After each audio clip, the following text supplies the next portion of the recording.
Just hit that button, Scotsman. Damn. All right, what's up, folks? Welcome to Foreign and Domestic. It is good to be here. I'm not hacking up along as bad as I was last week, so we're off to a good start. And with that being said, I'm going to ask Jason Stewart, sir, would you do the honors? Absolutely. Thank you. Everyone, all rise. Move your hats.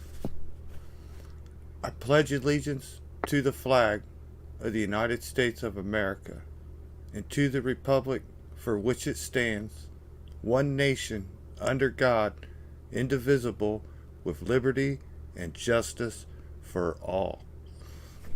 Awesome. Thank you, brother. Much appreciated. Alan, what's going on, man? Oh man, one hell of a week. Glad everybody is here. Gonna be a an awesome little get together here. Sort of like discussing the plots to Gilligan's Island. But out there right now, we've got BS, G23, Georgia Trapping and Fishing, Mr. Mario Mosen, the sexiest man on YouTube, Rich White, Tactical Fud, Tim S, Tacos and French Fries, New York Outcast, Uncle John, Vanessa Kitty, William. Man, this list just keeps going and going and going. Welcome all. All right, awesome. Yeah, good to see everyone out there. And we got some people with us we haven't had in a while, so we'll start with Jason. Good to see you, man. What's been going on? It's good to see you guys too. Just living, hanging with the YouTube crowd, having a good time. Can't complain. I live a blessed life. Awesome, good deal. And we got a very, very, very busy person with us. Sharenda, what's going on? Hey, I'm just trying to stay out of trouble. Have you not succeeded? Doing a good job. No, I'm not doing a good job. I am not doing a good job at all. And I'm even dragging along others down my shenanigans and crazy stuff. The only thing really exciting I got going on is I've been shopping for ranges so I can start trying to learn how to shoot long distance. And we found one, or I should say I found one, and a lady that reached out to me on Facebook. We met for coffee, liked each other. She went and had her orientation today and messaged me. I'm going to love it. And I'm going to go have my orientation next month. And if I love it, then I will have a range to practice at. So that's about it. More trouble. Awesome. Good to see you. Jamie, what's going on, man?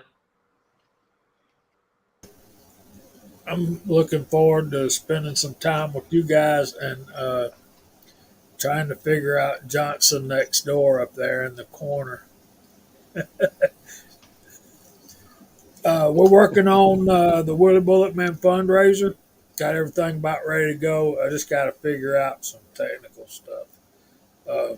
Thanks for having me on, man. I appreciate you. Absolutely, brother. Awesome. I'm glad to hear that things are going on the move for the Willie fundraiser. It's awesome.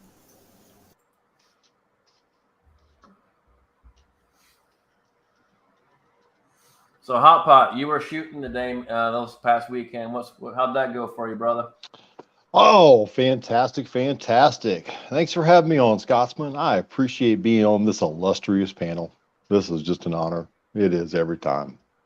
Had a good day. Me and Mrs. Hotshot went out and did some fun running and gunning on the range. Fantastic. I got some videos coming up on it, so everybody stay tuned. Awesome. Good deal.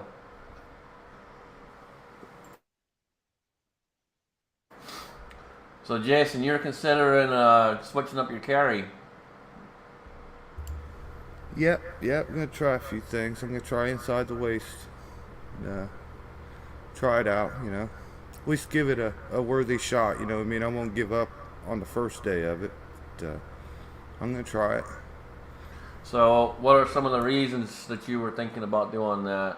Some of the folks out there might be in the same boat.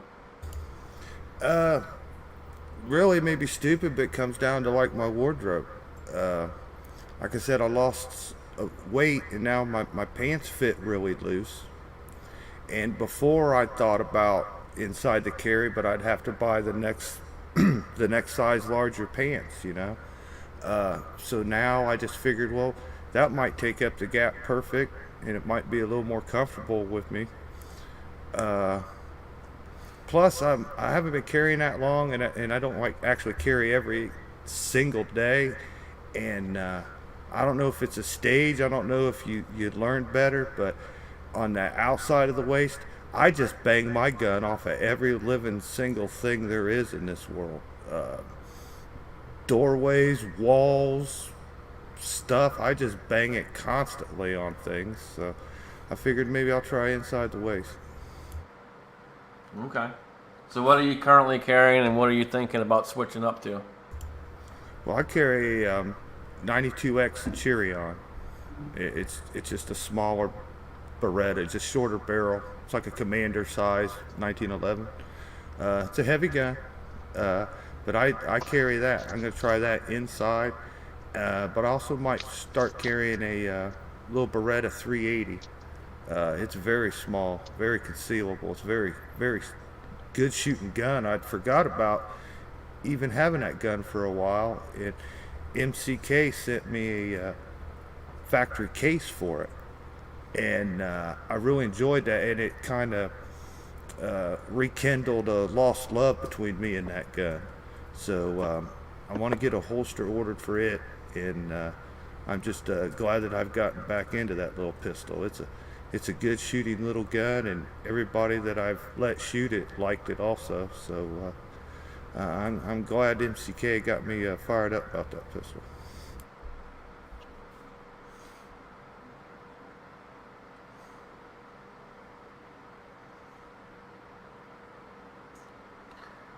All right, Gene, what the heck? Where did this thing come from? That's my 86 IROC Z28. I just got it into the driveway and going to start doing some work on her. She's been in storage for a long time. That's cool, Gene. I had an 87.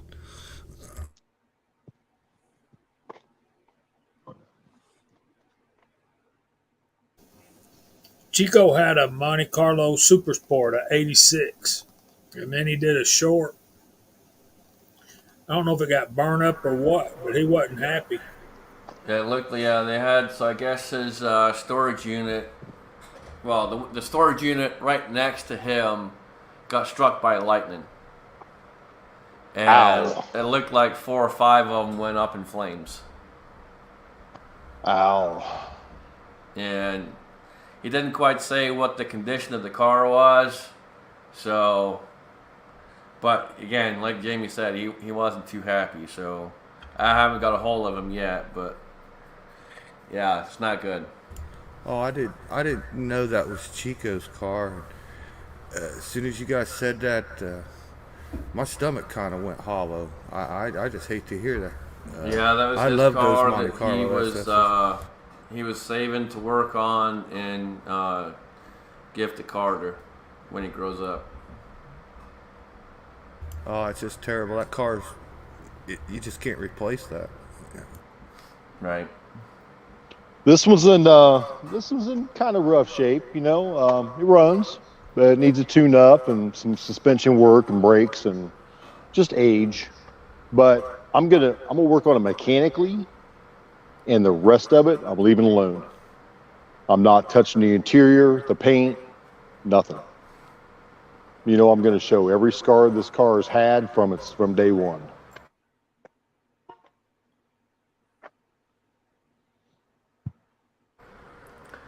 Yeah, eventually, don't know when, but eventually we'll see if we can pick up the car I would want.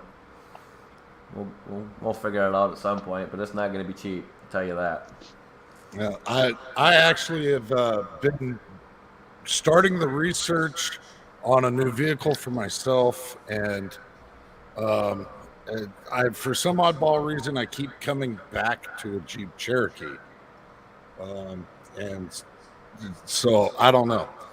At this point, I keep I'm keeping my options open, but I keep coming back to a dang Jeep Cherokee. It's going to be probably 2 months before I'm actually ready to pull the trigger on another vehicle. But right now is the worst time to buy a new vehicle. Like the worst. Summertime in general is one of the worst times to buy a new vehicle. Everybody and their brother is going into car lots. You've got that competition.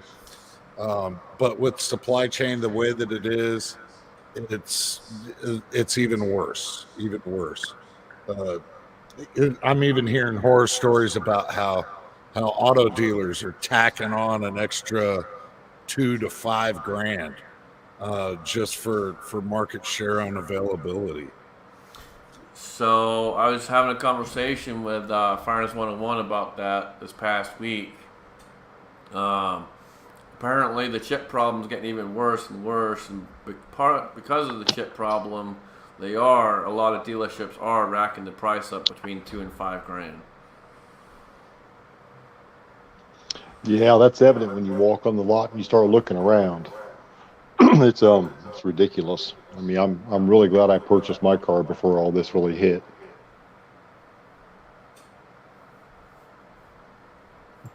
Oh, Pops has got that right.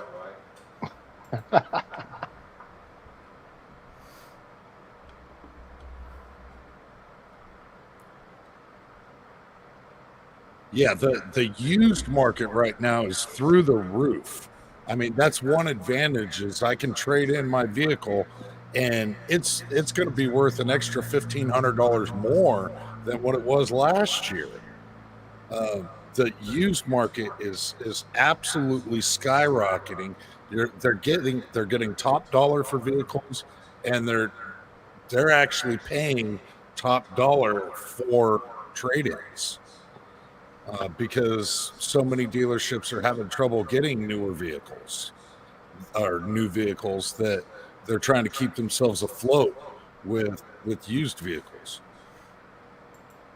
I got a letter in the mail offering me what I owed on my 20 Sonata, plus more money down to buy another car from them. And it's like, no, I'm keeping my car. I'm cool. But that Camaro out there right now, I can sell it for 4 times of what I give for it. Easy.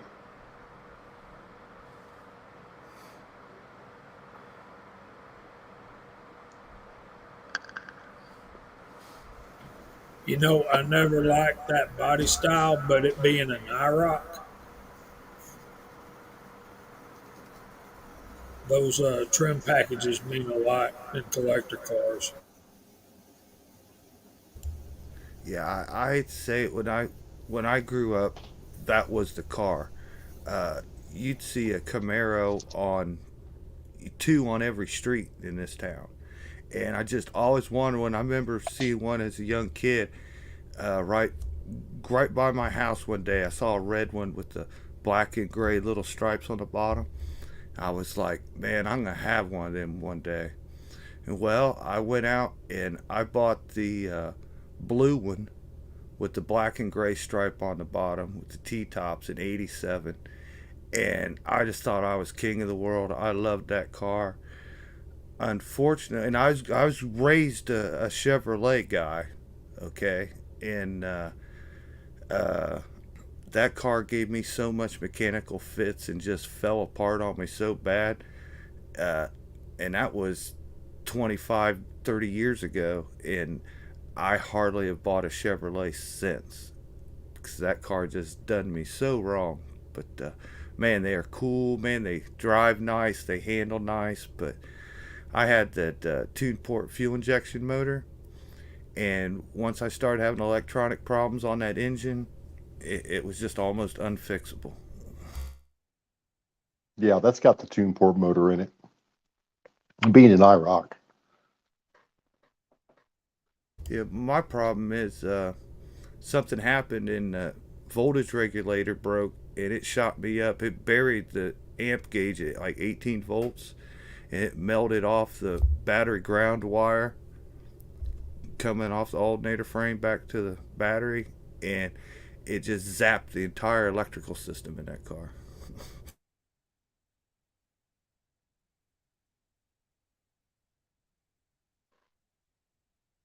But they are just cool cars. I, they just didn't survive. There's not many of them left out on the roads. Very rare when they used to be so popular. I was looking up the used prices on it just to look, and I mean, in unrunning ratty condition, I mean they're 2,000. Then it just goes up from there. And if you want one in pristine showroom condition, second mortgage.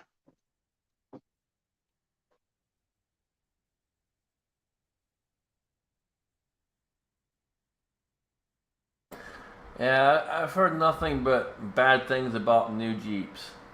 So I'm not sure. Maybe it's just out this way, but I've heard nothing but bad things about new Jeeps. Lots of recalls, lots of problems. Well, they're made in Michigan. Oh, well, that explains it right there.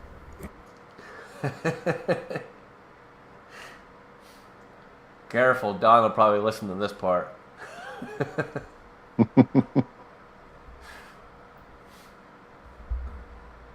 I don't know, but I'm with Alan, man.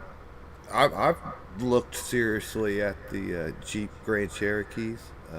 I really like the looks of them more than most things that are out there. The only drawback that I've seen on them is the gas mileage would be pretty tough for what I'd need it for. But out of all the choices out there, I like it. And I'm not a Chrysler guy by any means, but I do like the Jeep Cherokee. I like it better than like the Ford Explorer or anything like that. I just think it's got the right look. I just love the front end and the headlights on that.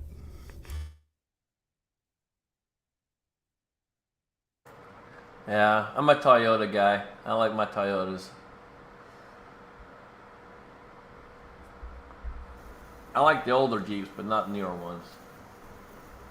Yeah, back in the AMC days, those were good vehicles. Somebody mentioned an older Forerunner, Toyota Forerunner. If you can find one of those with a V8 four-wheel drive, that'd be cool. Yeah, the new Ford Broncos, those are blowing motors like crazy. They got a huge recall on them.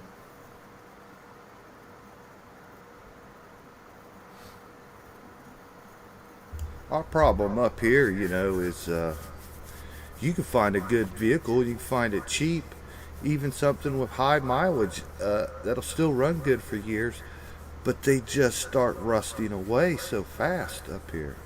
You know, pretty much. I mean, I've gone around here and looked. I mean, if you're looking for a truck or something, you might still be seeing vehicles with rust on them up there at the 17, 18, $20,000 range.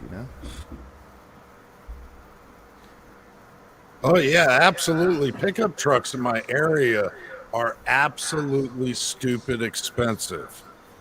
For like a bottom line Chevy Colorado with 4-wheel drive.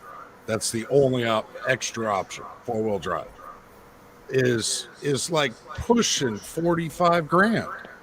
I'm like, they're literally selling well modified or well furbished or well appointed, I should say, well appointed like F-150s for 70, 80 grand out here. It's just absolutely insane what pickup truck prices go for.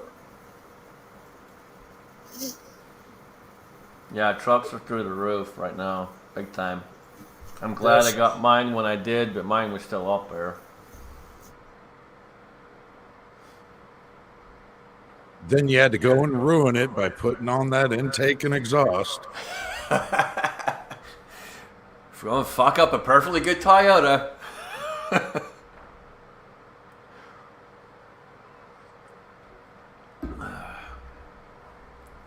Yeah, don't buy a new vehicle and then go see Bird CB82. He'll tell you how you fucked it all up.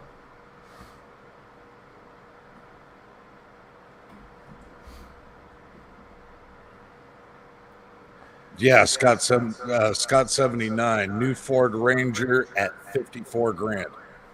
It's a small size truck. It's not even a full size truck. And yeah, absolutely. That's one of the reasons why I haven't even looked at the Ford pickup line in the slightest. Well, and even like Toyotas and all the rest of it, they're up 10, 15. Their prices are ridiculous.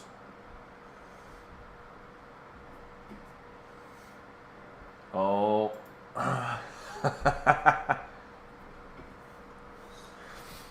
Well, and I would agree if you buy like a stock form Wrangler, there's so much aftermarket and everything else that you're going to be doing to it. Jeep is leaning more and more and more towards the luxury market. Um, they've even got the Wagoneer line back out, and I mean, as for interior materials, they've really stepped up the game across the board in like all their different models.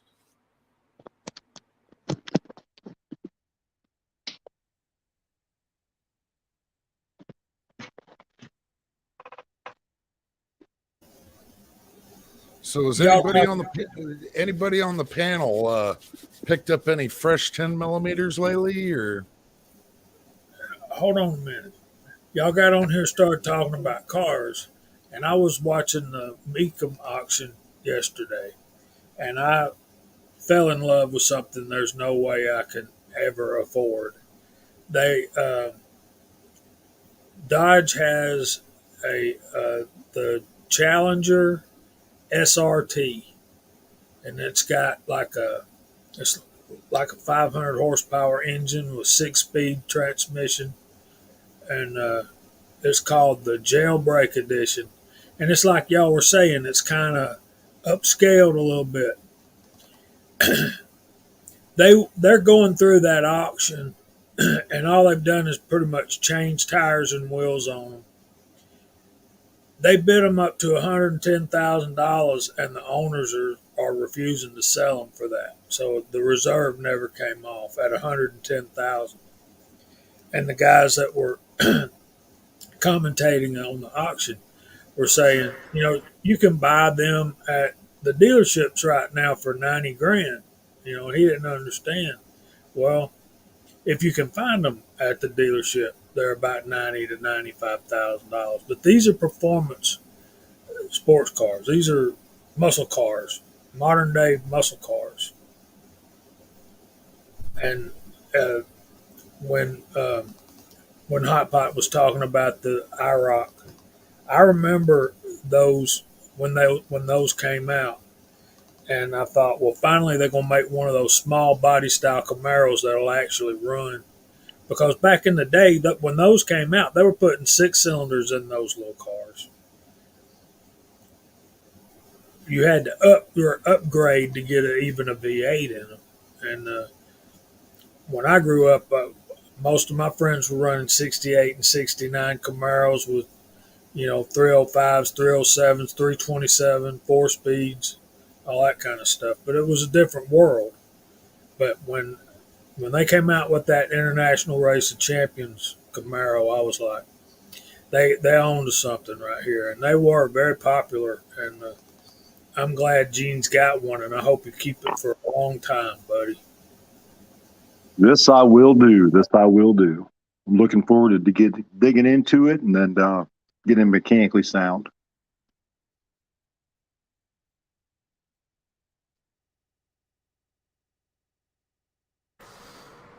All right, so Alan, you brought up 10 millimeter, or just guns in general. Has anyone got any new guns this past week? Go ahead, Sharanda, speak up.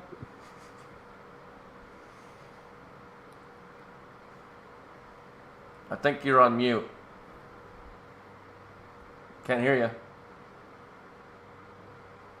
Nope.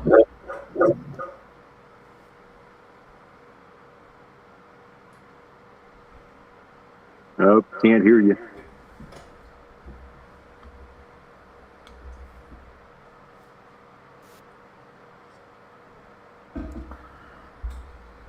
Nope, got nothing. I bought a Ruger Wrangler Rough Rider.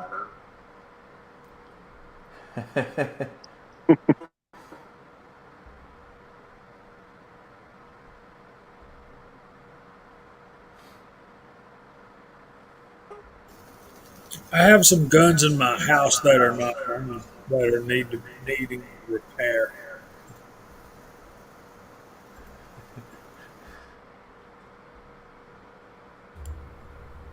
You showed it earlier.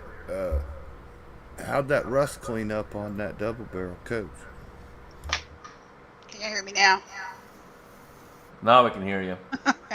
Yeah, no, I just got another shotgun. 20 gauge, that's all.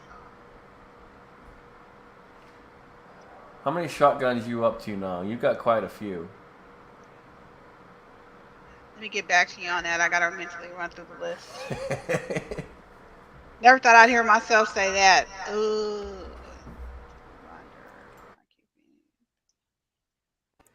5. Yeah, you're getting Here, I thought you were going to reach down, take your shoe off, and keep counting. No, but you know, this 5th one is a loner. Technically, the 4th one is a loner. I reminded them I have it. They haven't told me to send it back. I'm not gonna remind them again because I really, really like it. So we're just gonna keep using it until they're like, ma'am, can we have our gun back?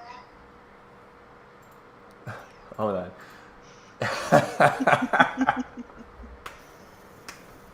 Can I show parts of guns? I think you can. Oh, yeah, parts seem to be okay. Well, I think the barrel's cleaned up pretty well on this. You can still see the pitting. But it's a stage gun, so coach gun. So some rust pitting kind of just adds character to it. Yep. It's clean. It's getting there. There's a bad spot right there. That's the worst spot. Right. I was watching some of the chat, the replay. I saw you showing it. It's definitely got a little bit to it. Did you see the Ruger number 1? I did.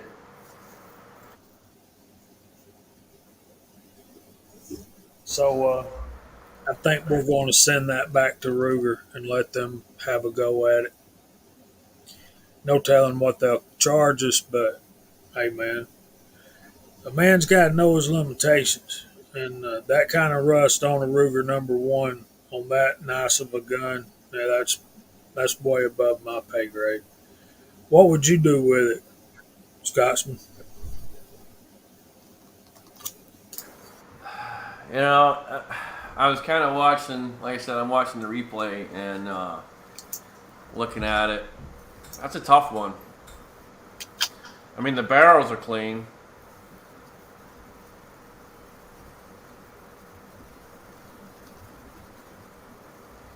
You want to see it? Yeah, you can It's show the barrel.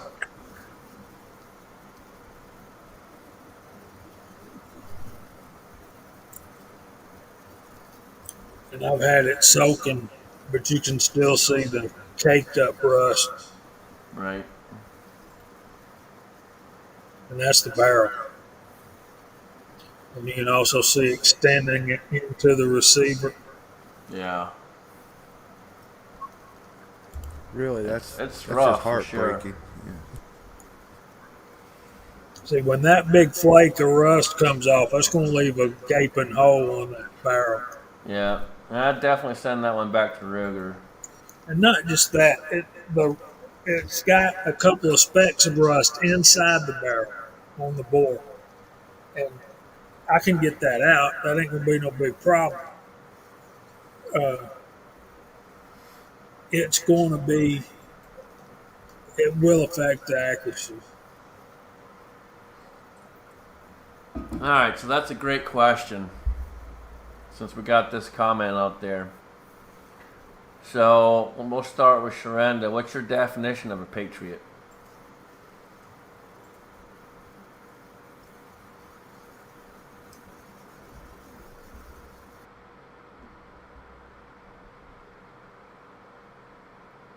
You're on mute again.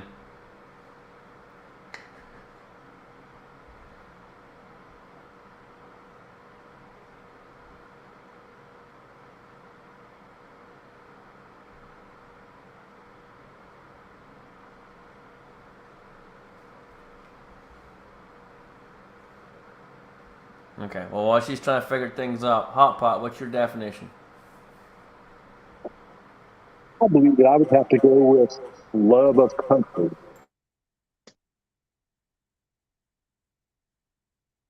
That's my definition of a patriot. No matter what country you're in, love of your country. All right, Jamie?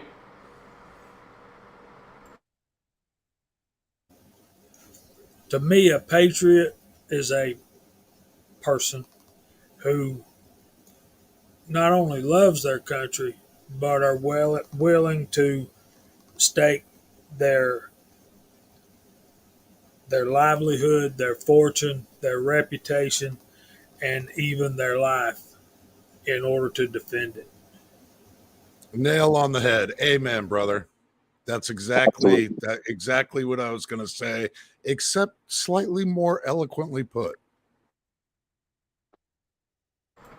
Yep, you nailed it right there. Jason, you got anything to add on that? I guess to me, a patriot is more than just one thing. It's the love of God and country. It's the pride.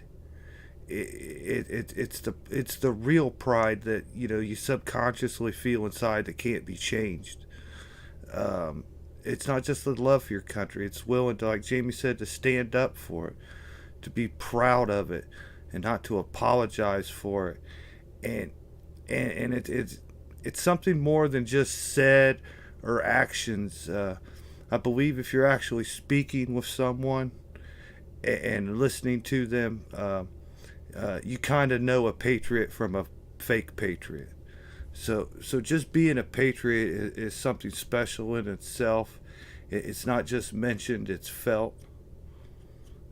So I think patriotism is just a lot of things.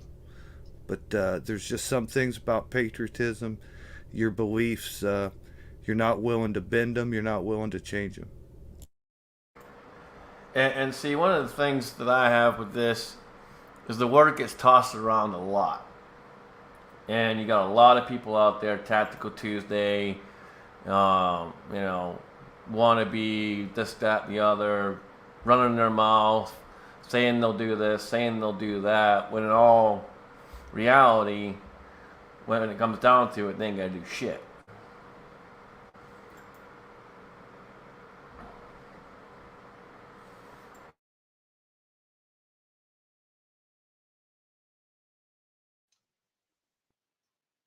Can you guys hear? I can hear you just a little bit. Speak up. Okay, what about now? There you go.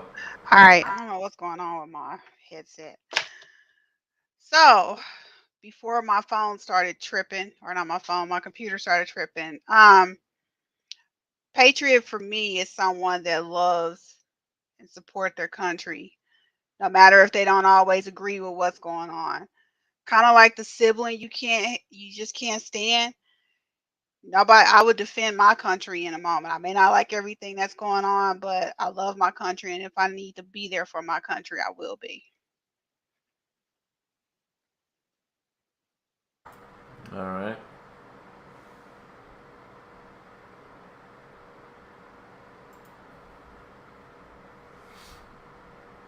I got lots of good answers out there. We also got another one out there one that gets tossed around a lot is hero.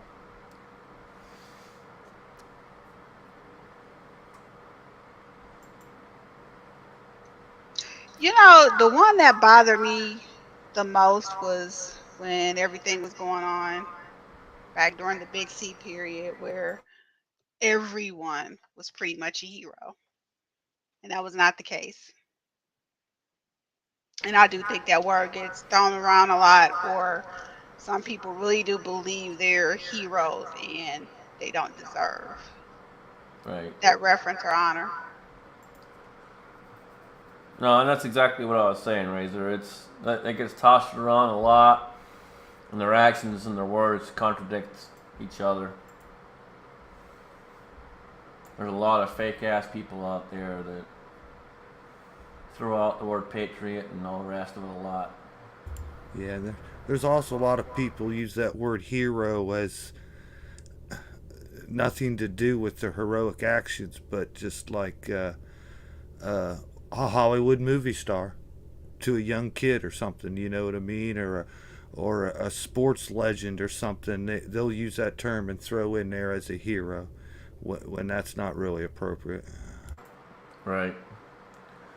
I mean, it's getting tougher and tougher to show these kids and help these kids grow, because it's, you know, like you said, heroes are considered fucking movie stars and singers and all the other bullshit.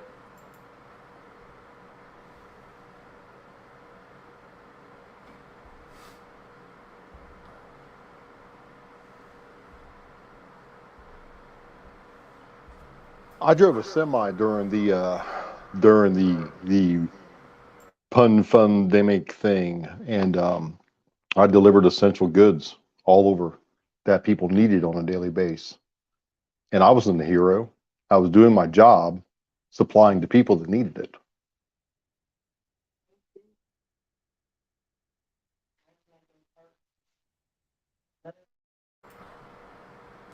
You know, I've thrown this up a few times, but Kingpin has a video series going on right now, Second Amendment Appreciation Month.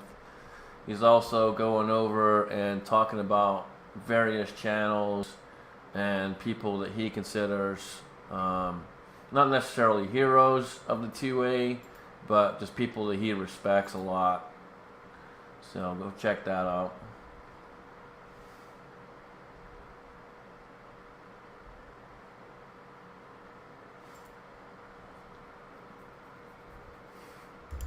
You know, Yeah. Scotsman, when you took that Glock and turned it into target practice, that's kind of borderline unsung hero right there. You saved one person out there from buying that Glock. We saved a lot right there, and you know, we were trying to show the various aspects of what you got to do to update it, and all the money you got to sink into it, when you could literally just go and buy yourself one gun and not have to worry about it.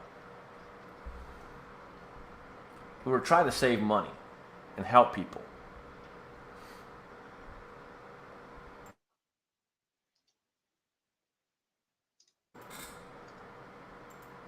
No, that's exactly right, Pops. Everything is watered down. Everything is all about fucking feelings, and you know, if you don't feel that you were treated right or this, that, the other, go complain and all this other stupid shit. You know, there's very few men left in this world that are actual fucking men teaching kids and helping them grow. There's very few fighting to protect that. You know, I've seen a few people from a few people here lately that some schools are back to saying the Pledge of Allegiance, and that's good. That makes me proud to see that. But there's very, very few, and they're removing more and more shit from schools, and it's just making it harder and harder to get these kids on the right path.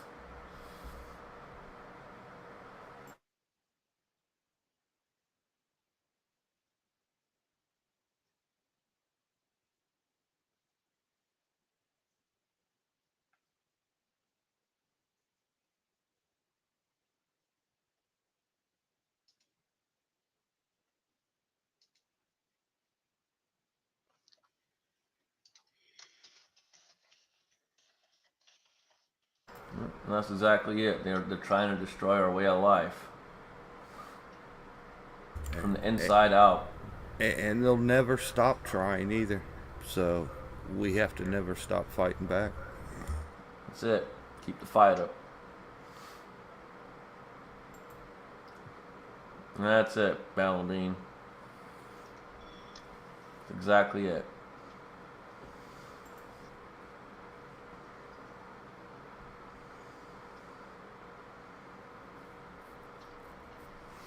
So, Alan, what guns do you have on the radar for yourself? Well, of course, an X10. I got to continue to add to the 320 lineup. Now, an X10 with the AGX frame, I'm kind of leaning towards that way. That would be real nice, real nice. A X10 AGX. That's ultimately the one that's on the radar now. That's the one that I'm keeping my eye out for. I'm looking for in the wild, and as soon as I find one in the wild, I'm picking it up. Yeah. Any others on your radar, or just that 10 millimeter? No, there is, but that's the one that's being looked at right now. That's positively the one that's being looked at right now. I'm still keeping my eyes out for possibly a 6.5 or a 308 setup. I don't know if I want to build one. So if I come across a receiver, that will tell me if I'm going to build it or not. Okay. So are you thinking AR or are you thinking bolt? Oh, probably AR style. Probably AR Okay. style. But I mean, I do love a bolt action. I really do. We got Phil and Rivers out there. Good to see you, brother. Go bug Phil. He hasn't made a video in a while. Go bug him.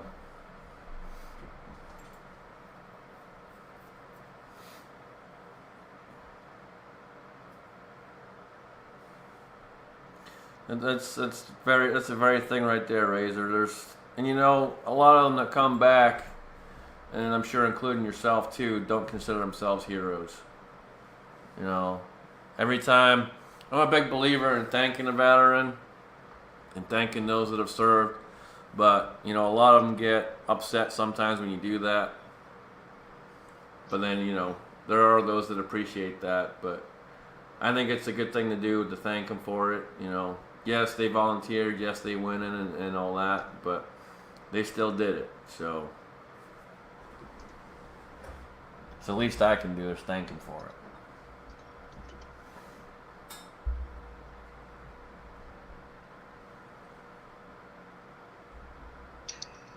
And you know, not just on Veterans Day either. Just randomly thank one for no reason. Other than you're just thankful for them volunteering their life and their time to give us our liberties and privileges that we have. Yep, that's exactly it. SDS 1911s. I'm thinking of one called the Tanker. I don't think I've heard of the Tanker.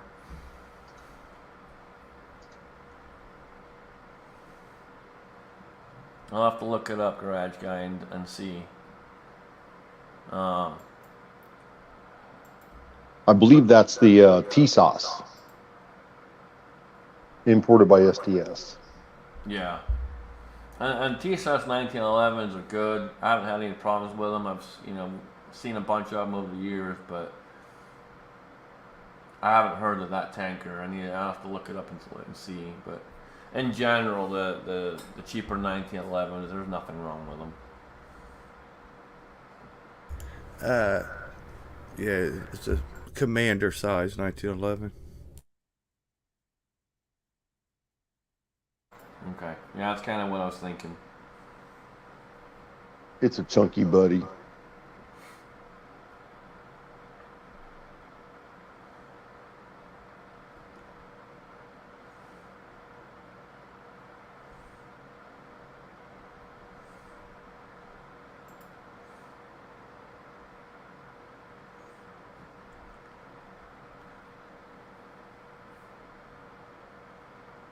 clicking on it at the same time. This is one of the things that I'll do. Yeah, it is. Yep, absolutely.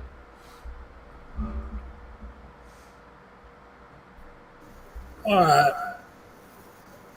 Let me address this comment by New York Outcast. Okay. We were talking about cars earlier. I drive a 2005 Toyota Camry with 340,000 miles. It ran hot last week. I had to get some water the closest place I could. That was at Aldi's. I go in Aldi's and looking for a gallon jug of water. They had 6 packs of gallons of water. I pick up this 6 pack of gallons, jugs of water. I'm walking to the checkout room.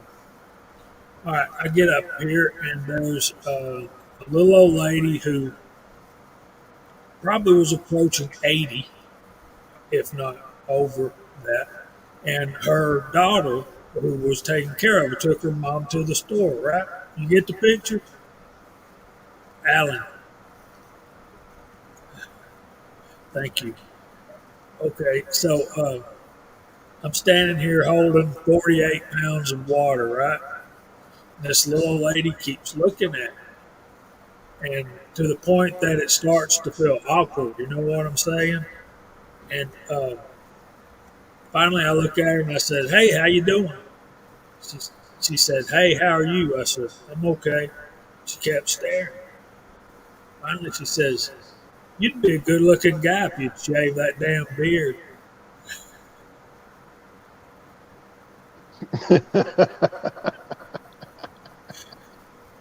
So I'm going to run home and shave my beard. So all you guys, when you get to the retirement home to assisted living, watch your old ladies because I'm going to be there to take them away from you. You are not shaving. You are not shaving that epic beard off. Never gonna happen. Oh my goodness. I wasn't ready for that one. Beat that one, sure. No, I can't beat that. It's Gigolo Jamie, everyone. Gigolo Jamie. Yeah, if you're an 80-year-old lady. She don't know me very well, does she? She knows you're going to have the extra pudding. Whoop. Hey, she saw you carrying that heavy case of water. That was a chore. Because, the checkout counter is at the front and the water is all the way in the back.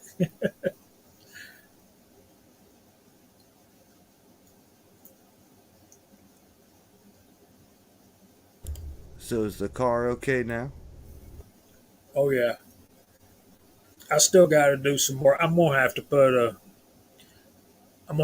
all sensors, all of the heat sensing, all the heat sensors, and a radiator in it. But after I get that done, it'll be fine. It's still running pretty strong, considering. And with the talk we were having earlier about the cars and the cost of vehicles, I'm gonna milk every drop I can out of that old car. She's been a good one. I mean, if she sat down in the middle of the highway tomorrow on the way to work, I got no complaints. And yes, Mr. Rivers, Sharenda does have a YouTube channel, but she's more prolific on Instagram, I believe, right, Sharenda? Yeah, that's because it's quicker. I'm horrible, and I could lie to y'all and tell y'all I'll get better. I won't. I'm too busy out there doing the stuff to be out there trying to video and post movies and stuff. I don't have the time. or I forget until after the stuff is done. So sorry. Wasn't there a question going around the panel? Sorry I had to interrupt, but somebody was getting bored with us, saying that we looked depressed. We were all.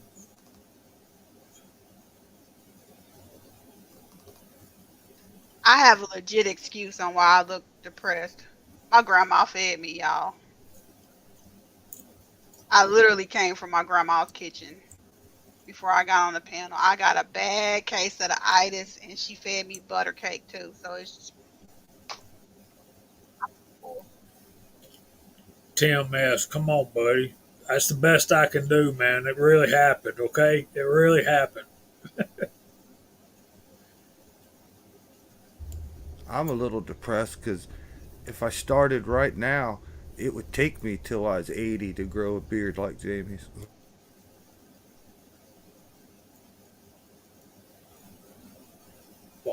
I'd grow a big old beard, but man, it'd be solid white.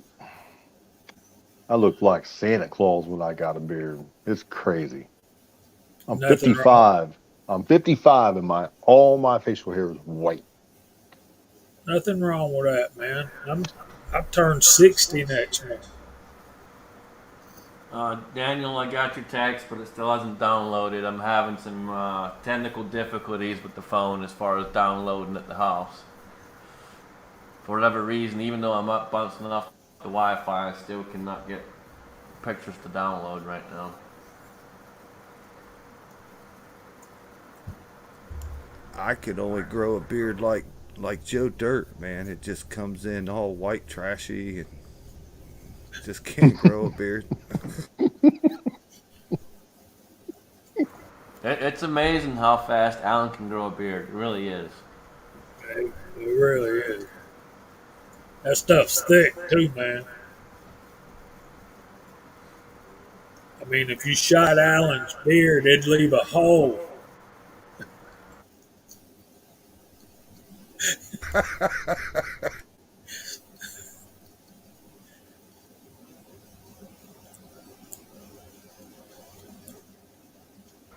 All right, we're almost halfway there, Alan. If you want to run through the side chat, I'm going to go update my coffee, and I'll be right back. Well, update your coffee then. Fine. That's just perfectly okay. That's good. Participants, according to the YouTubes, is Anna Lee Brown. Bald and Curious out there. Daniel, God is my judge. Kyle, Mad Sexy been bouncing out there. Mario Moza, New York Outcast, Ozzy Osbourne, Phil M. Rivers, Razor JB. Man, why is this Gary Gizzard jumping in out there? Red October, Thoughts of an Old Soldier, Tim S., Water to Field, Tactical FUD. Man, there is just names after names. And wait a minute. Oh, yeah. The YouTube auditor, go eat a bowl of dicks. Good old Rich White too out there, man. Good to see Rich every week in here.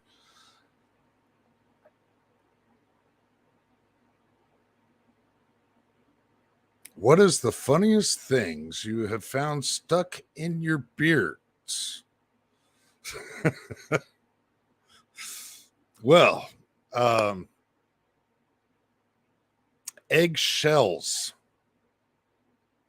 I've been busy doing breakfast, whatnot, and I'm eating and I go to take my napkin and go, where did the shells come from? Yeah, that was peculiar. I did also find a 22 casing once. It was just lodged in the side of my beard. Yeah, a 22 casing. Was it hot or had it cooled down?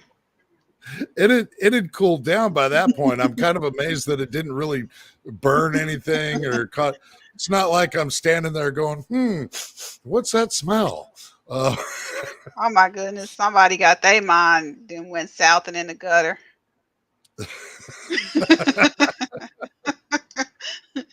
That's a strong beard if they can hold that. Okay. So, could you carry extra ammo in there? Well, I have hid 500 rounds of 22 under my beard before, so yeah, that was just a couple of weeks ago. We gotta see a picture of this. You gotta do that again and then take a picture so we can see this. Well, I guess that I can say that that's probably the oddest thing that I've found in my beard was a showcasing from a 22.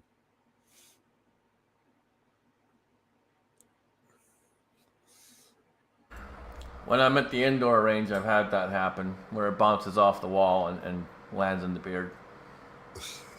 I have had that happen. Has yours grown back a little bit more? It's getting there, slowly but surely. Mine don't grow as fast as Alan's does. So we learned to never ever do that again, right?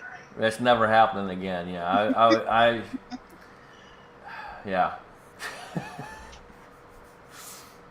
I got a weird bug up my ass, and yeah, we're not doing that ever again.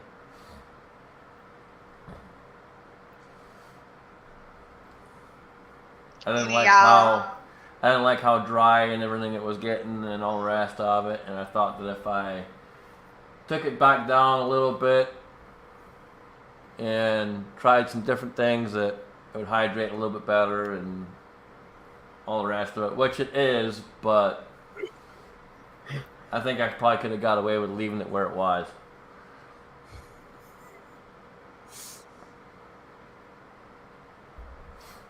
Don't they make like a whole product line for men beard where you could have got like some deep conditioning, like? Oh yeah, they do, and I'm on a strict regimen. Partly thanks to Alan, he helped me out with some different products here and there, and I found a good combination. So I cannot complain. I've got a good combination going, and it works. I don't look weird without a beard. I look like I'm fucking 12 without a beard. Yeah, I literally almost didn't recognize you that day you came to KC. I had to look like 3 times. Like, No. 13 maybe, 12 no. Okay, 13.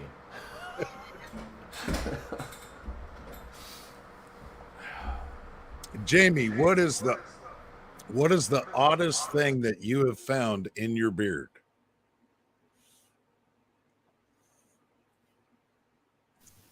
We can't talk about that in mixed company, man. you need me to hop out for a second? Let's readdress that question, Jamie. Go. What the clean version? What is the honest thing you found in your beard?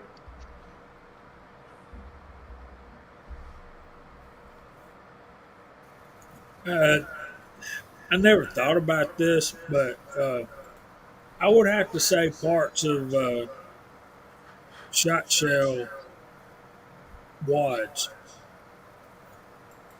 Okay.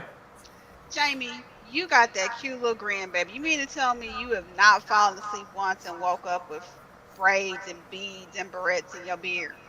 Well, if I did, I wouldn't tell you about it. You have a certain reputation to uphold. Some little pink sparkly ones. The way I avoid that, Sharonda, is I stay up later than she does. I'm going to have a talk with her. That's the only way.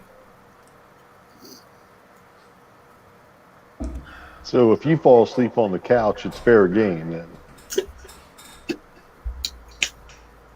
Yeah, that rarely happens. There's Kyle Lutz. There's a rare sighting. That man's like a unicorn. Positively don't want to know. Do not want to know the strangest thing that's been caught in Kyle's beard. Absolutely not. One problem I do have is my dog like Kyle. Um, he likes to jump up and put his front paws in my beard, and that really hurts. I've had grass in the beard from mowing. Oh yeah, I've had lots of food, obviously. You Lots know, of food. flavor saver, lots of food. And you know, obviously the unmentionables. You know, it is a flavor saver for a reason. So.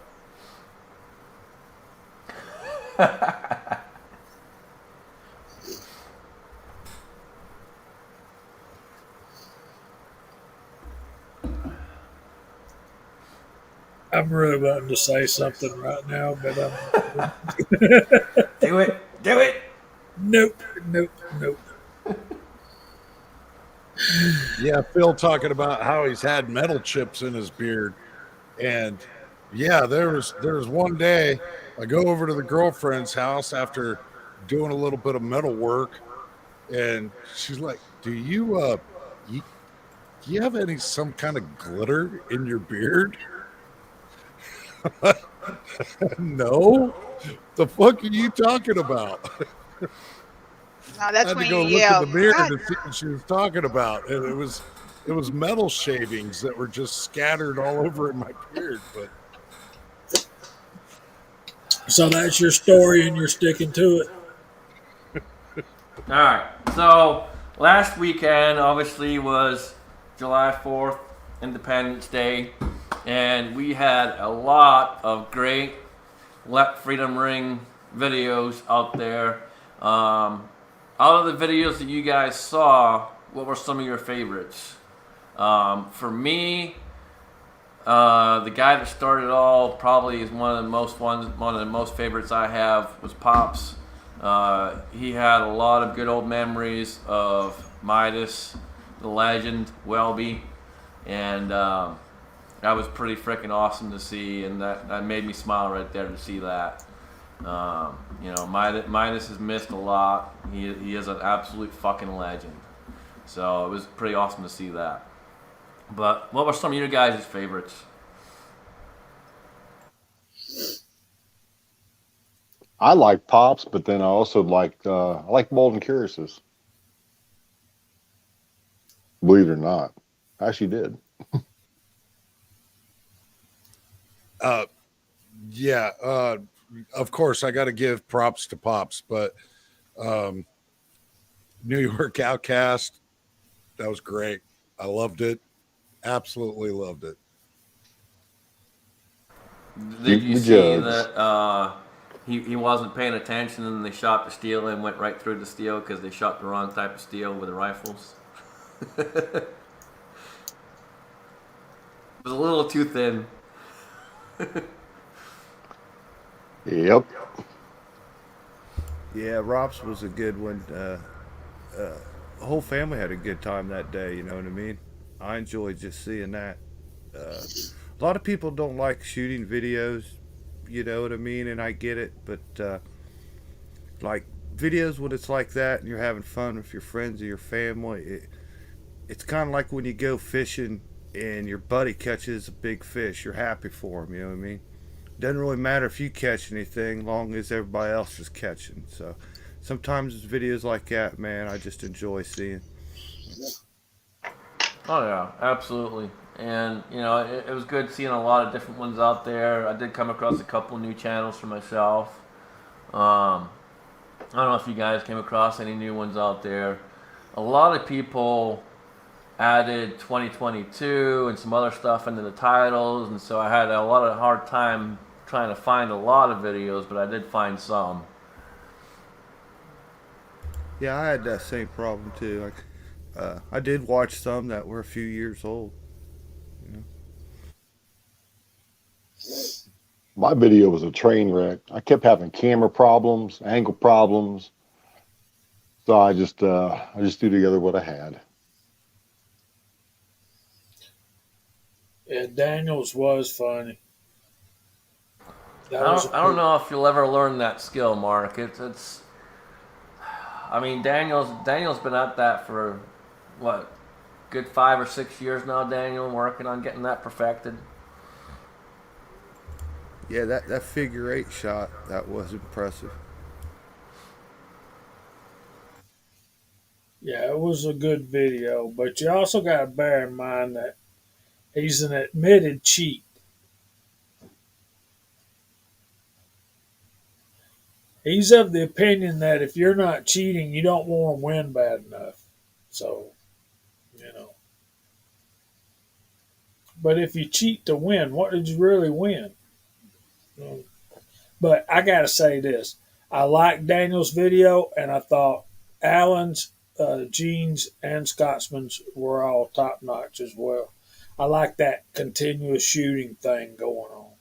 And what I want to do for one of mine next year is I want to empty 2 magazines out of an AR and then put it down and run 3 magazines out of my CZ75. Just pow, pow, pow. You know, not a mag dump, but fast enough to be on target. You know what I mean?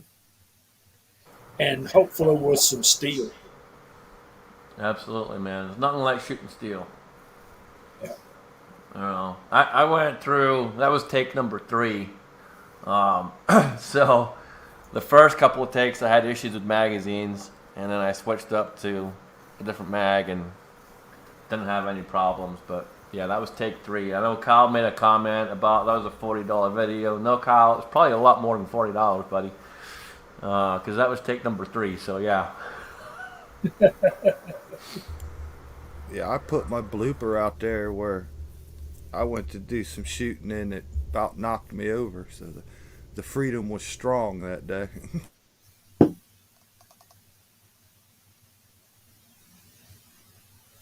Yeah, Chico's videos are deep.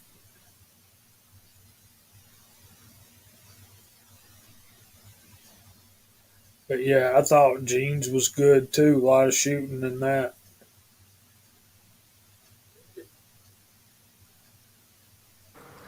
Off the top of my head, I don't know. I'd have to go back and look, but it was probably 3 or 4.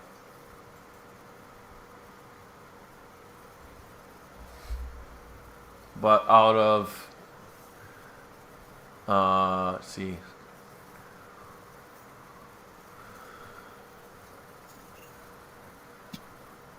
out of like 72 rounds, somewhere in there, that's not bad.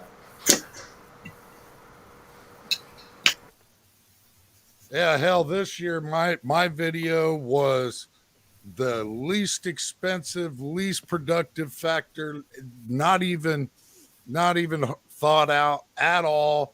I had everything that I was going to film the video with. I had a plan, everything else, and got to the range and realized that I am such a shitty YouTuber that I forgot my tripod. And so improvisation, here we come. And that's exactly what I did. And in years past, I've gone with an entire version of Star Spangled Banner, and the video is that long. And that's not how Pop's Quest originally set it up. It was set up to be just a quick, short video, shooting video. And I didn't even bother to set up the steel for that video. The bugs were eating me alive, and I'm like, I'm pumping out this video, and that be that. Yeah, it's the bugs were out in force, big time. But yeah, it was designed to be short videos and just flood YouTube as much as possible. You know, that's the thing. Get a lot of people out shooting, flood YouTube with them, and let them know, you know, hey, we're here and we're not going anywhere. So,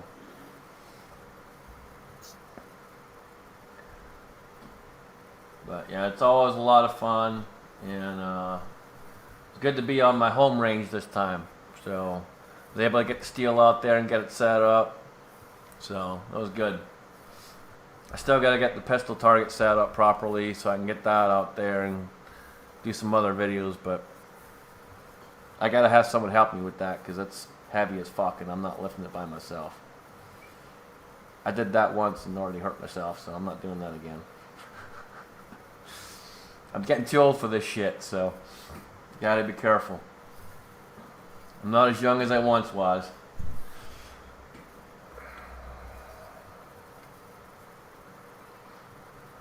And you got older Jamie, just saying that. Listen to this kid talking about how being young, being old.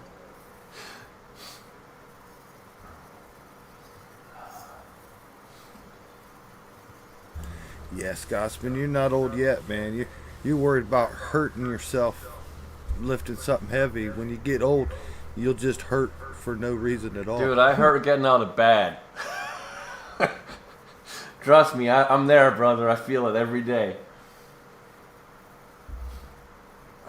We got a kid at work, and he is literally a kid. He's 18, and you know, I was working last week and had to climb inside the press, and this smart-ass kid decided at one point in time, after I'd been in there for a good 5 minutes or so, and I had to step out. Like, I'm getting told for this. I got to step out of here and stretch my legs for a minute.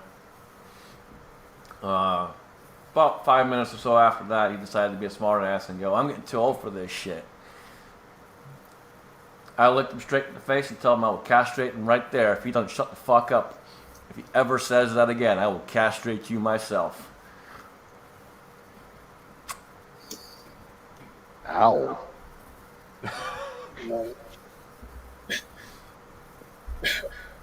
You don't want anybody like that reproducing you. Nope. Nope, and that's it. We were talking about that a little bit before the chat, Rob. So that's, you know, Jason Stewart wants to get out and do some shooting and get out there, do some competitions with us and get moving. You know, it's important to stay moving around, man.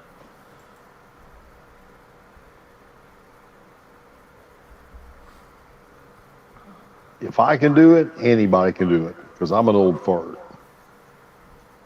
I'm not too far behind you. I'll tell you what, eating off the senior menu is pretty nice.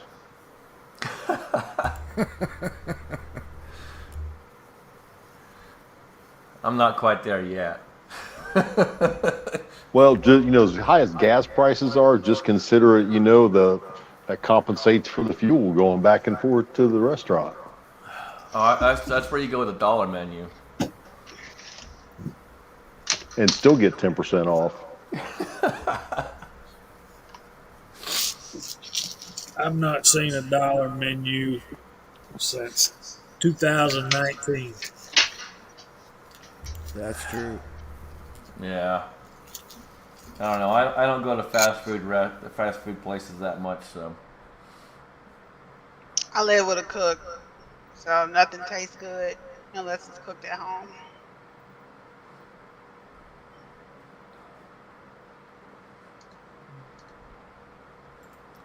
I don't know about that. So in other news, the current president is selling off our oil reserves to a China company, and creating a little bit of uproar even on his side of the house. Is anybody got opinions on this? Can somebody get rid of this piece of crap before he completely caves in the whole country? No, they won't, because that's the whole point of what they want. Gets me is, yeah, not only as I understood it, he didn't sell it. He released it and he was just taking money off the debt. So that's not really like selling it. You know what I mean? In the scheme of things, even if he sells it all, you're talking billions of dollars. When we're in debt, trillions of dollars. So it's not any benefit to us in any way. He's just screwing us. And that's the the way whole I point, heard but it- it's a benefit to his kid. Yeah, but the way I heard it, it, going to be worse he's scheduled to keep this up all the way into October, like 1 million barrels a day. Right? And you know, if he really, not just him, you know, because it's all of them. They're all in this together. You know, you got to ask yourself why more politicians ain't standing up and fighting back against it. None of them are. I haven't seen any of them fighting back and saying, no, you shouldn't be doing this. So if they're there for us, supposedly for us, and are supposed to be our voice, why the fuck are they silent?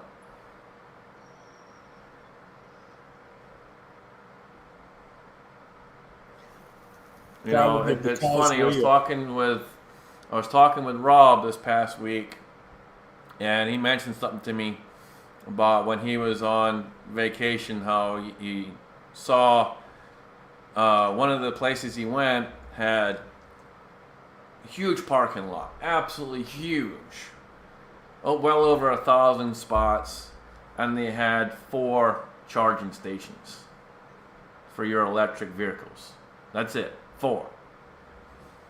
And that's a story all over the country. There's very little charging stations, and they want to push this electric bullshit as much as possible. It's all propaganda. It's just propaganda with the electric cars. That's all it is. Well, again, it comes down to they want you broke and happy and compliant.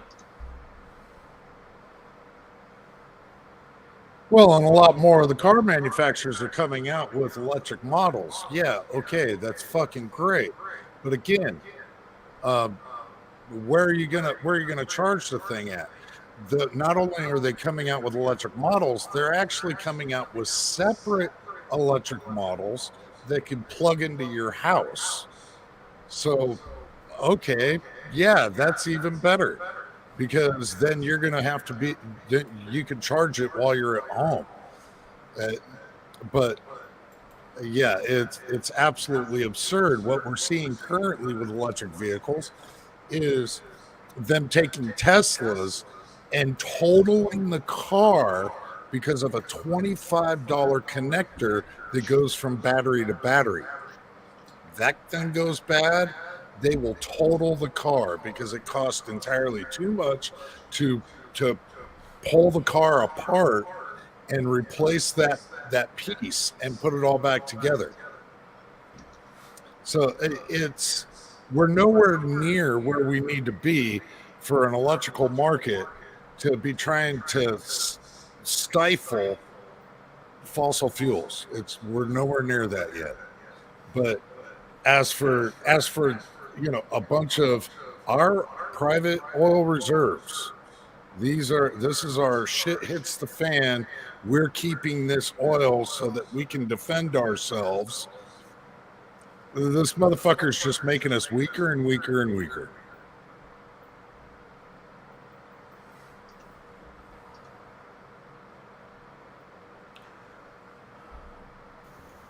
Now it's getting to the point where when we go to church, we get to hear a sermon about it.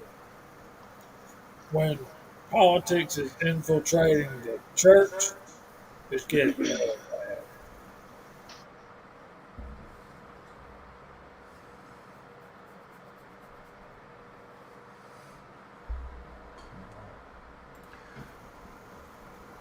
bad. They're always trying to do that. That's their job.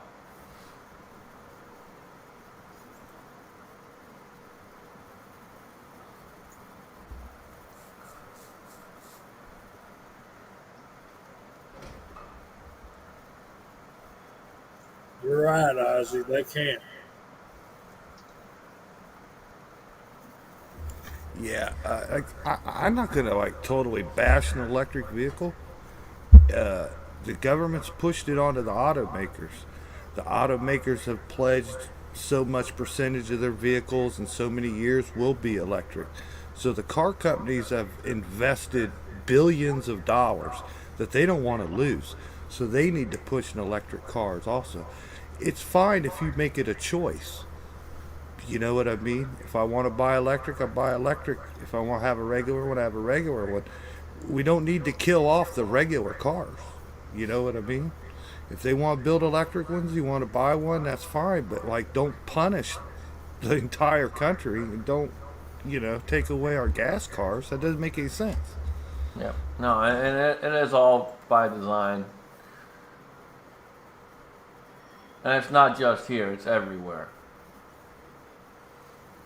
There's a lot of other countries out there that are suffering and dealing with the same kind of shit. The only benefit that we have versus them is we have the Constitution on our side. Yeah, and what they don't bring up is what they've done for the last, good strides for the last 20 years. Modern day engines are very clean. They don't pollute like they used to. You know what I mean? They have went through such strict EPA regulations that have increased and increased year after year, to where these cars running gasoline, like they're like 100 times cleaner than a car 20 years ago. So they Yep. made progress in that. They should celebrate that fact, and let's roll with it. Well, the thing is to keep pushing climate change. And to a certain degree, yeah, it may be true, but at the end of the day, it's not going to happen in our lifetime. It's not going to happen in the kids' lifetime. It's going to be a long ass time before anything actually frickin' takes place.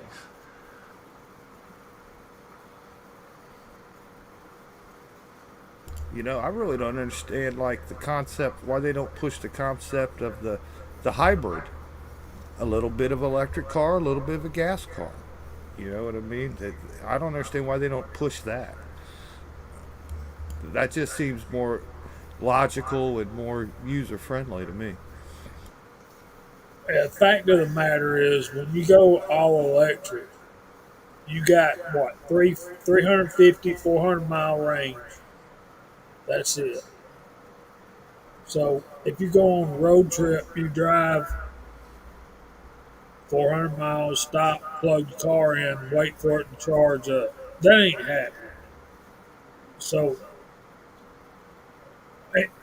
with that technology, there'll never be a need for the gas powered car will never go away. Idaho Rogers earlier up in the comments. So where I plug my horse in. So we're coming full circle here. When the gas powered car, steam car came out, their big selling point was, well, those big droppings of pollution won't be on the streets. We'll be driving cars around. They ain't going to make a mess in the street. Now it's fossil fuels cause too much emissions. We got climate change going on. We need to do the electric vehicles. And now we can't afford the electric. We don't have the infrastructure for electric vehicles. So now I'm thinking, give me a buckboard and 2 mules. Well, it's funny, like Jason was saying, the cars are so much cleaner these days. So much cleaner these days. And they still keep trying to push this whole climate change bullshit. And it's just ridiculous. I've drove through New Mexico a couple times, and there's a patch through there that they'll tell you on the road signs, like the next gas station's like 350 miles away. I mean, you're scared about making it filling up right there with a gas car. You're not in the middle of nothing. They ain't gonna have no charging stations out there.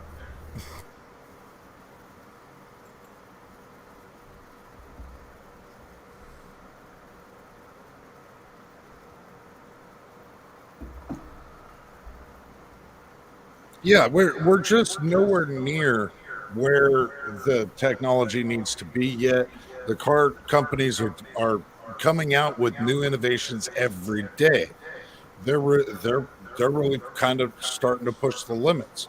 We've seen everywhere from even all manufacturers are starting to come out with some type of electric. Well, if it's all about climate change, ultimately, if it's all about climate change, why don't we come more down on the polluters We've put a lot of regulation in this country that is ultimately choked off our industry, and so we've handed our industry globally. We've handed it off to all these other countries, and they're even far bigger polluters than we were, doing the same exact things. China is one of the largest mass polluters on the globe. So how about we work something out with you, with them? And Well, and one of the because it big doesn't things matter that how much we stop, they're going to keep going. one of the big things that they don't really mention, and they always just keep talking about cars and pushing cars and talking about how the cars are the problem. Think about all the factories, all the industries. How much crap goes in the air from our factories? That's one of the bigger problems right there.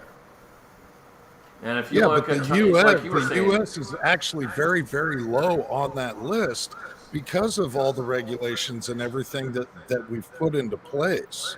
right? But like you were Globally, saying, though, China is huge on that, and you know, China is one of the biggest manufacturers.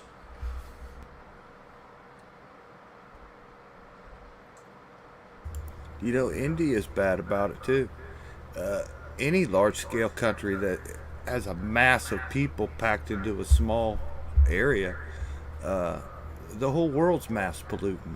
America is at the forefront of being the cleanest, but we're all stuck in one globe. So it really doesn't matter if we're the cleanest if nobody else is.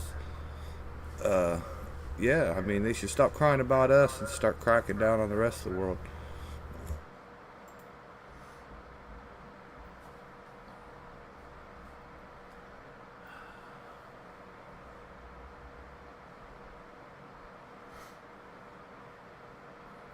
Yeah, I know, because, you know, we've definitely done our part here. Like Kingpin's talking, the smog's gone. Our cars are so much cleaner. Our factories are so much cleaner. We have the regulations and rules in place that, like even Trump proved, you can relax some of the EPA stuff, and we're still clean and we're still doing a good job. Right.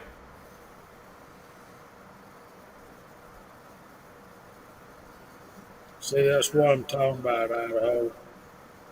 AR Guns joined us, and GGW said, "We have factories still." We got some, brother. Not as many as we should, but we got some. Yeah.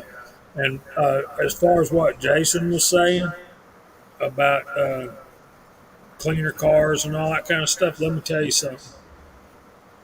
We're paying through the nose for it with everything we buy.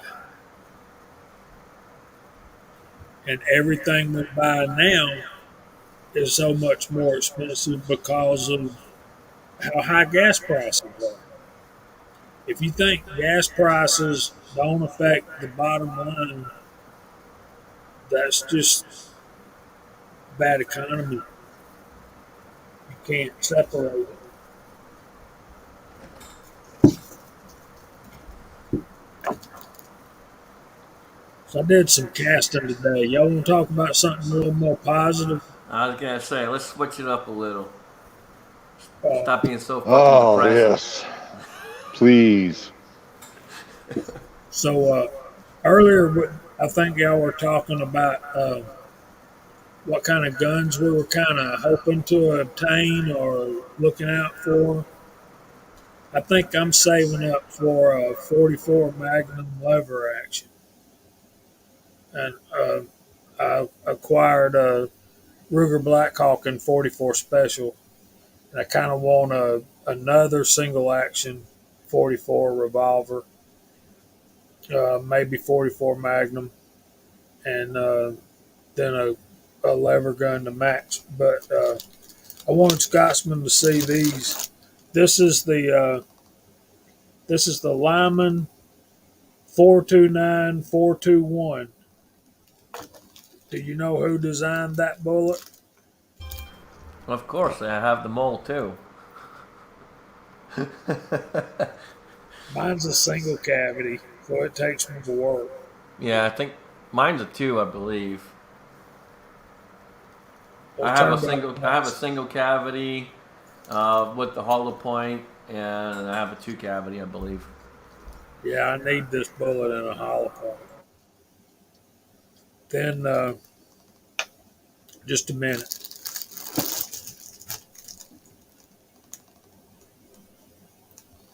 So altogether, I casted almost 20 pounds of bullets today. These are, I forget the number on this one, but it's very similar, only lighter. It is it's a gas check bullet, and it's come on, focus. There you go. See, it's gas check, single lube groove, crimp groove, semi-wide cutter, 200 grain. So I think that's going to be good in 44 special, more so than 44 Magnum. I was gonna say it should be good in 44 special. So that's a heavy bag. It don't look like many bullets till you turn It don't take long to go through a 20-pound pot when you're dropping 200 plus grains every time. Yeah, that Keith bullet with that single cavity, it drained the pot pretty fast. I mean, I casted. There's at least 100 in there, and that's 255 grains every time you pull a handle up. So, boom. Yep, it don't take long. Nope. It starts cooling off a little, though. Start casting some more. What BHN are you running on those? I'm trying to get these 10 to 12. I don't want them real hard, but I don't want them too soft. And they'll be running at about 15, 16,000 PSI.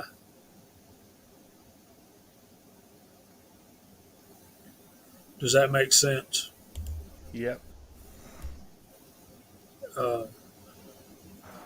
So talking a little bit about shooting and things that are coming up, I will have a video coming out this coming week here, thanks to the guy next to me.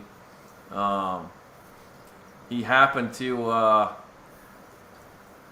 pull a Scotsman last week on the chat. And I got a text message saying, hey, you'll have something in the mail here in the next couple of days. And it's pretty freaking awesome. I think you guys will like it. And I can tell you right now, it's top of the line and it's awesome. And I appreciate it. So you guys will see that coming out here in the next couple of days. And then we'll get that out in the range as well and have some fun with it.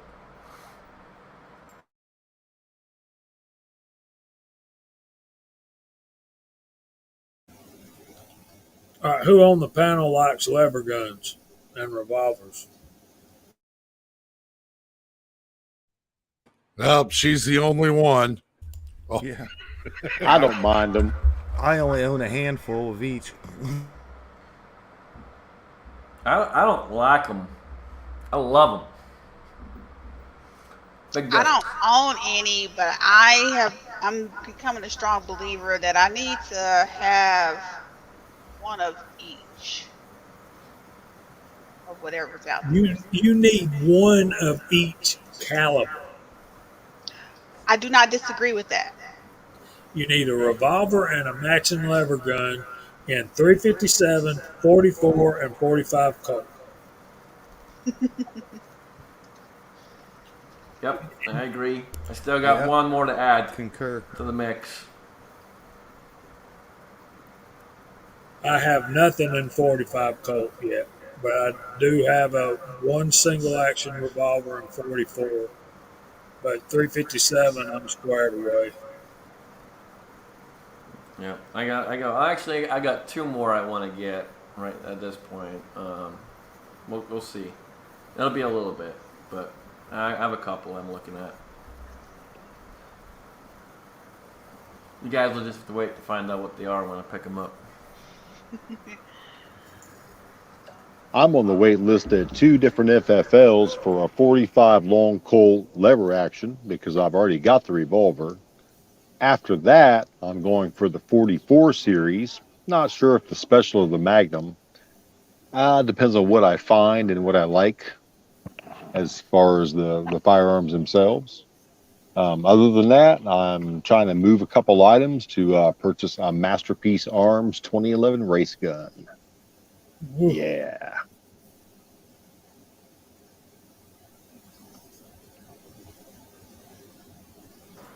So those you can just shoot them; they'll be just fine. That's what that wax rings is for. It'll help.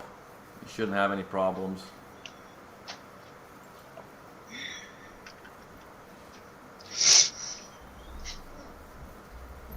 There's Miss Hotshot. What's going on, lady?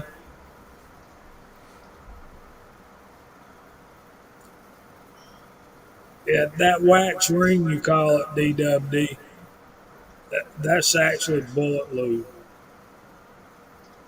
And I have one right here from Mr. Leadsmith. That's a 44 bullet too. And I think that red, I think that's Rooster Jacket, but I'm not sure. So all these different bullet lubes are different colors and they got different names. And of course, they're all supposed to be better than the next one. And one thing, if you guys are not into it yet, all your bullets have got to be lubed in some way or another if you cast. And we choose to lubricate them with powder coat most of the time. There's one you can powder coat them. And when you pick up a powder coated bullet, you won't know it because it's really slick. And the other way is a more traditional with a lubricizer, where you take it's a press in itself where you size and lubricate the bullet, and one you push it down and pull it back up and it comes out sized and has that lube in it. And there's Dave Thorzak's, and he has forgotten more about traditional bullet lube than I'll ever know.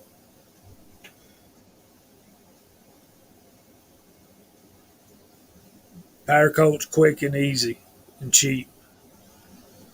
If you go with traditional lube, you're going to have to spend money on the lubricizer, the top punch, and the die, sizing die for every caliber.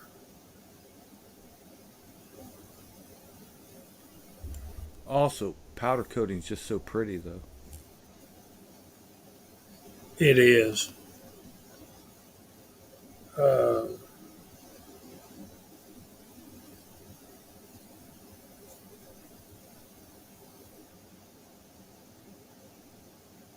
Actually, D-Dub, it burns up. They're a lot smokier to shoot than powder coat or copper jacketed bullets. They're that lube is burn up as it's going down the barrel. Sounds like a good time.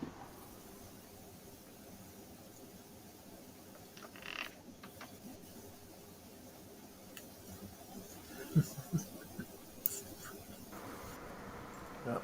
Powder coating is cheap and easy. It's not that hard.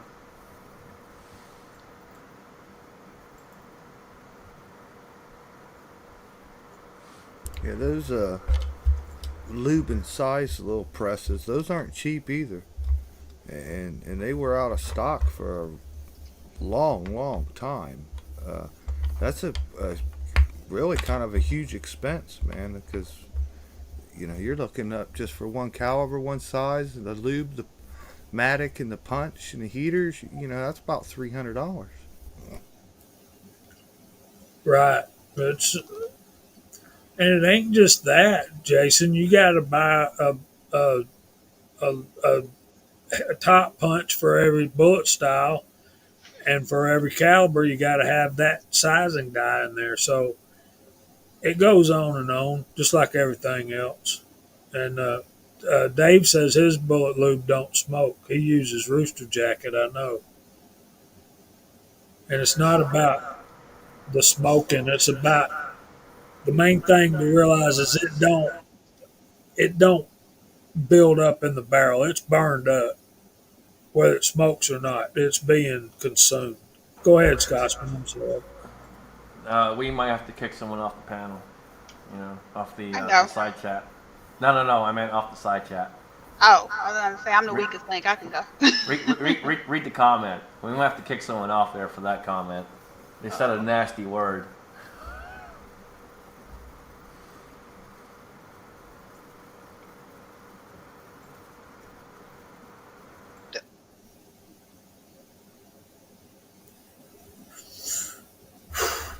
Well, Jamie, we got a prayer request for Mrs. Hotshot. Oh yeah. Do we need to pray she don't get kicked out of the side chat? I think we need to pray she shoots a better gun. She retracted.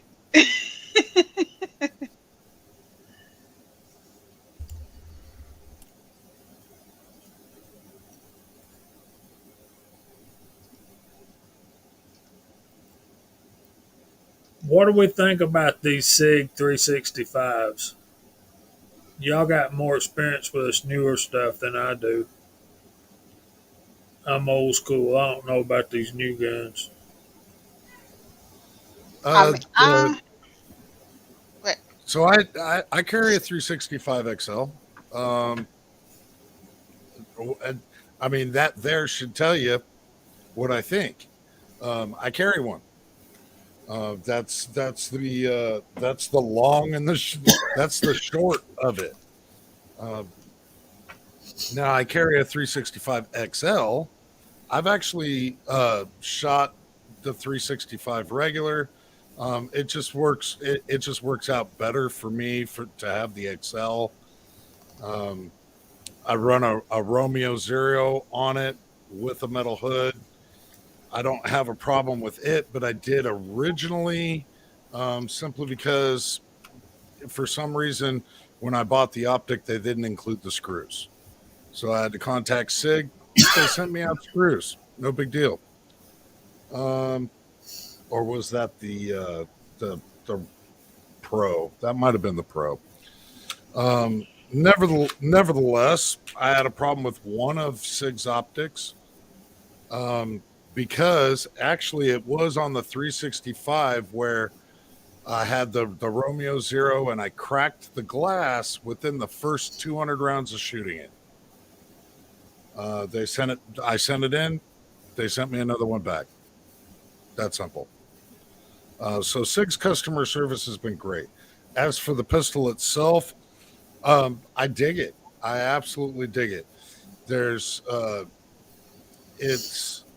it's compact enough to be my subcompact carry, and still has enough in the mag to where I'm not feeling feeble. So yeah, standard capacity mags are 12. Comes with 15 round mags as well. I carry with the 12 in the pistol just for less printing capabilities, and I keep the 15 round as my backup mag. I like it. I like it a lot. It's so far I've actually, as for it running, I haven't had a problem with it running yet. Go ahead, Sharenda. Only thing I was gonna say about mine is, I mean, I haven't had any issues with it, and I think, especially since I'm on the chunky side, it carries well for me. And I also have the 10, the 12, and I have several 15 round magazines. The only issue that I have with mine is I just noticed a few weeks ago that one of my rear sights doesn't glow in the dark anymore. So I'm just gonna have that replaced. But I got a first gen, the very first one that came out, It still runs solid. Also, I have not been shooting handguns that long, so mine isn't tricked out or have bells and whistles. I just pretty much got to the point where, whatever I get, whatever comes out the box, I'm just gonna train with it until I shoot decently. So this one's been pretty good. And my very first pistol was a Glock Scotsman, so this was my second. Well, you know better now, so.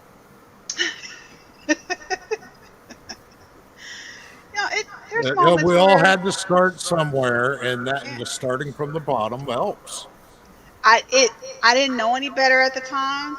I do not carry that one anymore, except occasionally if I'm out hunting and I don't know the conditions. I mean, I'll take it in case it just so happens to be wet or muddy, but for the most So, part, I like this one. so my 365 XL, I do have a light on it. It is a Streamlight a TLR 7 sub. Streamlight designed that light specifically for the 365s. So it is light bearing and optic. So I carry it in a Works holster. And this thing has been absolutely phenomenal.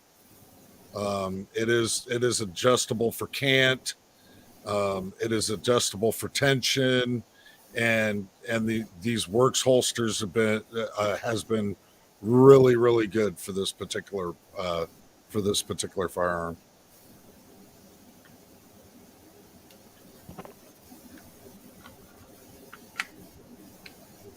I would buy a second one. Maybe trick it out a little bit if I did it all over again. But at the time I got this one, those options weren't even in existence yet. And there's more and more holsters companies coming out and coming up with different things. I would like to see Harry's holsters do more stuff, but he's very particular in what he does, and only does certain runs here and there.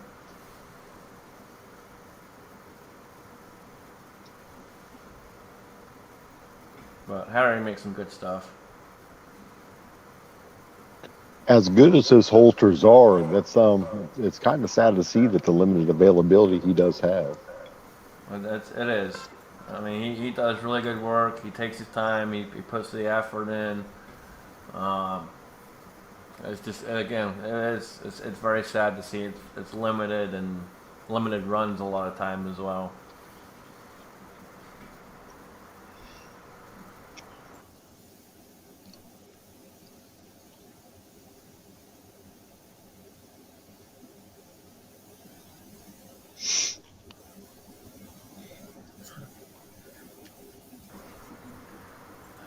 So that's going to be a loaded question because that's going to come down to a lot of things. How do you want to carry it? Where? Are you carrying it with a light? No light?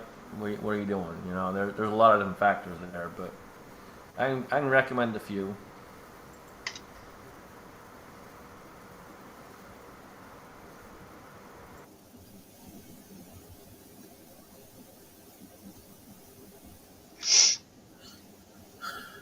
Idaho's going to get you one, Pam. So you'll leave his alone.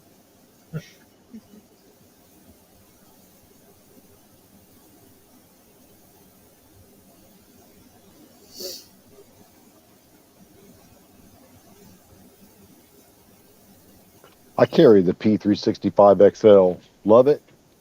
Um, I have contemplated putting a light on it, but right now I just keep bing bonging on other things. But I do need a TLR7 sub light on it, and I did find a couple pretty nice holsters for it.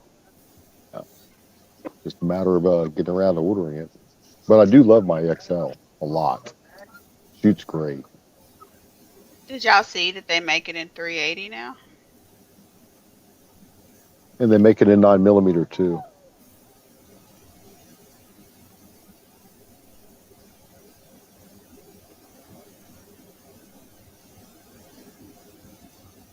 Haha, come on. Come on. Come on. That was funny. Well, I've seen them in 380 advertised on sale recently in 380. I didn't know if they made them in 9 and 380 or what. Yeah, 9 was first. 380, new to me. I didn't even think that they probably would, but interesting. No, I think the 380 was a good way to go for it, especially for people with weaker hands or have any other kind of issues with any kind of recoil. The 380 is going to back that down for them, and they still get a good defensive round.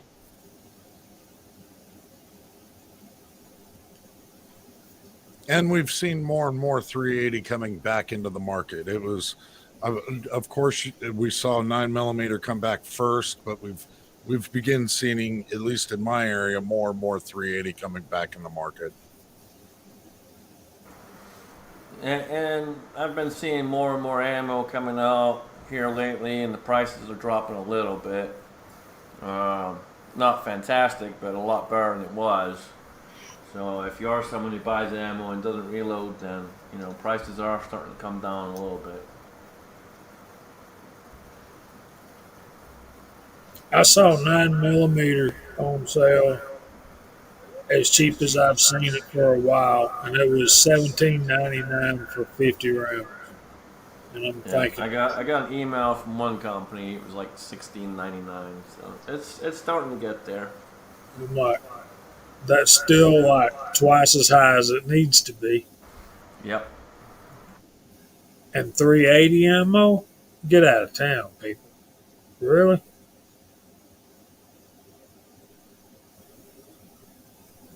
Yeah, around here, it's hard to find 357, but 38 and 45 ACP prices are high. You're looking in the $40 range. Yeah.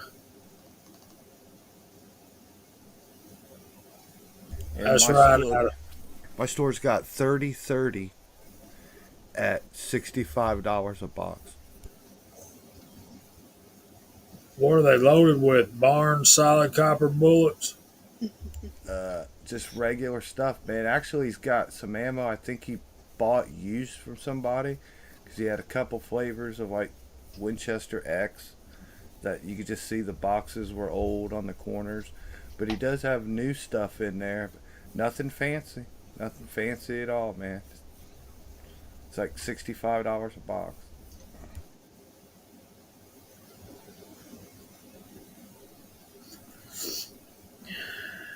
I remember buying 30 for under $10 a box back in the day.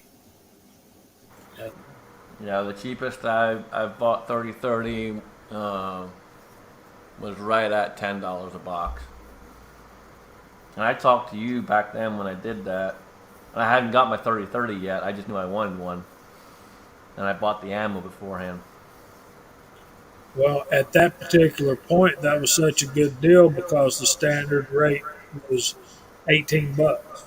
Right. 16, 17, $18. $10 was a great deal for that at the time. Right.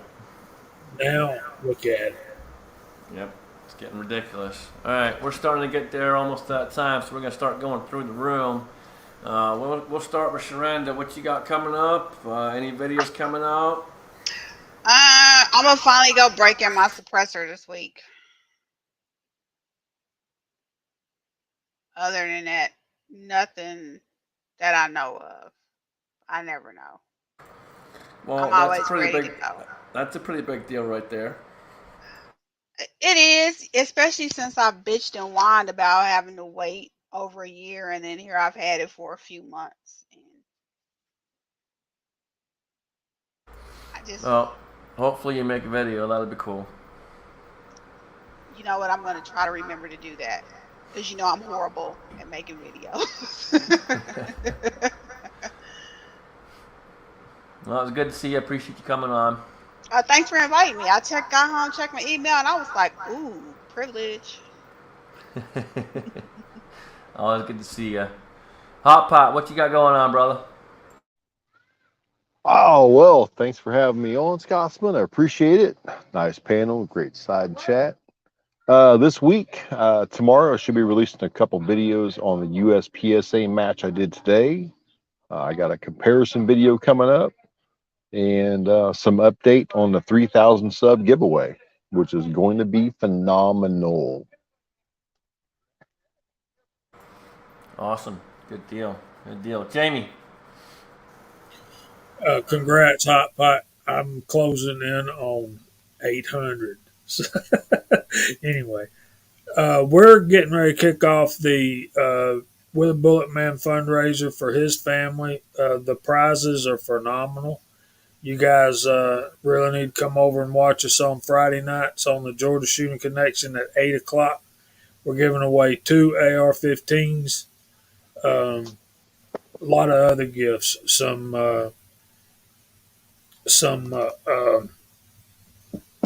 DeWalt, Mac tools. We got everything from silver coins to wood carvings of the American flag and eagle. From y'all go check out Big Al's video about that. That's going to be one of our prizes, and it's going to be. We got a lot of good stuff to give away, and we just want to raise as much money as we can for Willie's family to keep them in a place to live and food on the table for as long as it's comfortable for them. So thanks for having me, guys. I always enjoy spending time with you guys on Sunday nights. Appreciate it. Absolutely, brother. And that's going to be awesome once we get that going. Lots of good stuff. I've seen some of the rifles, and it's going to be pretty sweet. So looking forward to that. Jason, what you got, brother? Oh, I'll just be hanging out as usual. But I want to plug Kingpin's channel. Keep an eye out for Kingpin. He's putting out some content regularly this month, 2A related. And, you know, we all love Kingpin. And if you go watch some of his videos there he's putting out, you'll learn something. You'll find a new channel to sub to. You'll enjoy it. So, he's starting to put some stuff out there regular, so make sure you don't miss it, or make sure you're not been unsubscribed or anything. It'd definitely be worth your while. Absolutely. Thanks for coming on, brother. Good seeing you. Yeah, good All to see right, you we guys had too, man. quite an awesome chat. It was all over the place, but that's how it goes. And we had some really good topics there, and good seeing a lot of people. Side chat was rocking and rolling. Appreciate everyone out there. And with that, I'm going to throw it over to Alan to take us out right.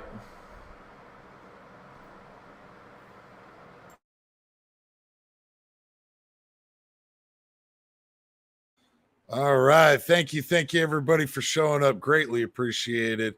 Thank you for our panel members. I've had a good time discussing shit tonight and with you. In this next coming week, I'm going to put out 6 videos a day. No, I'm not. I'm not. Don't buy that. Don't buy that.